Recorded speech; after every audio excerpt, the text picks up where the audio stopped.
Sveiki, sveiki, mano brangieji. Na kągi, taro kortų prognozę avino ženklo atstovams gruodžiui. Papasakokit, kaip praeina lapkritis. Labai mėnuo sunkus, ane? Pilnatis, jaunatis.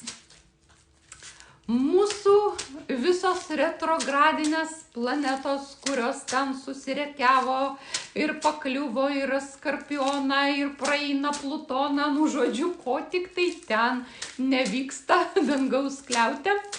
Ir tai labai jaučiasi ir įtakoja, nu, plus dar lapkritis pats niūriausias mėnuo metuose, pats tamsiausias, pati sunkiausia energija. Mėnesį šitą ir labai jinai jaučiasi, plus dar tiek daug astrologinių įvykių, kurie irgi nemažai įtakoja žmonių psichiką, žmonių psichoemocinę būklę. Parašykite, kaip jums einasi lapkritis, o aš pradedu žiūrėti, kasgi laukia avinų gruodžio mėnesį. Gruodis paskutinis mėnuo šiais metais, pasižiūrim, kaip pasibaigs 2025 avinukai jums. Žiūrim, meilė ir santykiai. Kas laukia meilė ir santykiuose? Gruodis, avinai. Taip, ką tas velnias reiškia jum avinai, ką jis nori pasakyti? Taip, žiūrėkite. Šiaip tai mėnesio pradžioj pajausite palaikymą. Jeigu jums vėlgi reikės sunkus periodas, ne, gero žodžio, to palaikymo, moralinio, palaikymo emocinio, jūs jį gausite. Šiaip labai gera korta energijos apsikeitimo su jūsų artimu žmogum, su jūsų mylimaisiais, kuomet jūs kažką tai duodate, jums duoda atgal. Nu, va ta tokia energijos kaita lygi, harmoninga tarp gavimo ir davimo. Tai pagal šitą kortą santykiai tokie pakankamai lygiaverčiai. Lygiaverčiai, kuomet, ką aš jums ir pasakiau, nepamirškite, jūs ne tik turite imti, jūs turite duoti, tai būtinai su tuo dėkingumu, su tuo intencija, ką jūs galite duoti savo artimam žmogui, savo mylimam žmogui, būtinai jam tai suteikite.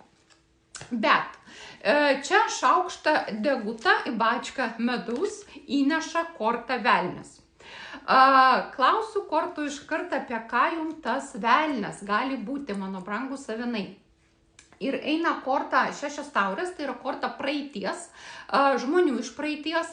Tai gali gruodžio mėnesį jūsų atsirasti jūsų gyvenime, pavyzdžiui, jūsų buvusieji, jūsų buvusios meilės, jūsų buvusieji partneriai ir gali būti šito velnio roliai. Nu, ką tai reiškia? Pradėti vėl jūs gundyti, pradėti vėl čiulbėti kažką tai, o ne pabandyti mum dar kartą, aš labai pasikeičiau. Ir taip toliau, žiūrėkite, nesiveskite ant tokių kalbų, supraskite, kad praeitas etapas jau yra praeitas etapas. Tas puslapis, kuris jau užverstas, jisai turi ten ir likti praeityje. Tai nepasiduokite tokiam čiulbėjimui, tokiom saldžiom kalbom, tokiom pagundom, kaip tas velnias gali jūs gundyti. Būtent su tais jausmais, emocijomis ir žmonių atsiradimu jūsų gyvenime iš praeities. Ir korta lazdų tūzas. Įkvėpimas, entuziazmas ir labai toks geras seksualinis vaibas. Naudokitės, mano brangieji, tą tokią seksualinę energiją, upų tokių. Būsite jautrus, būsite seksualus, ne? Jūsų jūs norėsite. Tai ir darykite tą energijų apsikeitimą su savo brangiais mylimais žmonėm ir būkite velniškai gundantis. Tik tai vienintelė, ką aš linkiu iš to velnio, kad jums prasigrotų. Taip. Toliau darbas. Darbas, žiūrim, avinai, darbas, kas jūsų laukia darbo srityje. Iškart primenu, kad prognozė yra bendro pobūdžio. Kas norėtų savo asmeninės prognozes, kreipkitės, rašykite man arba čia TikTok'e į mano direktą, arba tenai šitam Facebook'e tarologė Liudmila, kaina 10 eurų, prognozė iš pagrindinių jūs laukiančių įvykių gruodžiui. Taip, darbas, žiūrėkit, moteris kažkokia tai, kuri duos jums perspektyvas, darbe duos naujas galimybės. Tai vat, galbūt įtakinga moteris, galbūt moteris vadovė jūsų darbinėje srityje, nuo kurios priklauso jūsų karjera. Tai būkite atsargus, aš turiu omenyje, kad nepridarykite kažkokių tai problemų, būkite pagarbus, būkite kantrus.